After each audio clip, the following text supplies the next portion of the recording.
এই মোল্লা, তোর এত বড় সাহস আমার নেতার বিরুদ্ধে নির্বাচনে দাঁড়াস?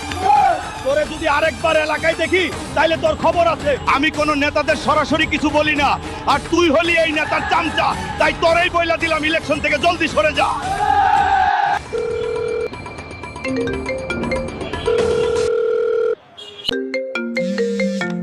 কি গো, সেই কতক্ষণ ধরে তোমার ফোন বাজছে? হ্যাঁ, হালকা বলো। বস, আজকে রফিককে বাইরে হয়েছিল রাস্তায় লোকজন নিয়ে ওর নির্বাচনী প্রচারণার জন্য, আমি আইসা সব শেষ করে দিছি। সাব্বাস, এই তো বাগের বাচ্চা। তুমি আরেকটা ছোট কাজ করো, আজ রাতে রফিকের বাসা আগুন লাগিয়ে দাও, পারবে নাকি? আপনার কথা কোনোদিন না শুনছি, বলেন। গুড।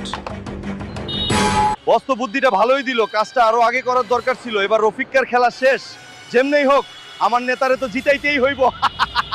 কত কষ্ট করে নির্বাচনে দাঁড়ালাম, সেটা আর হতে দিল না হালকা ভাই। মাথাটাও ব্যথা করছে, একটু ঘুমিয়ে নেই। যাক,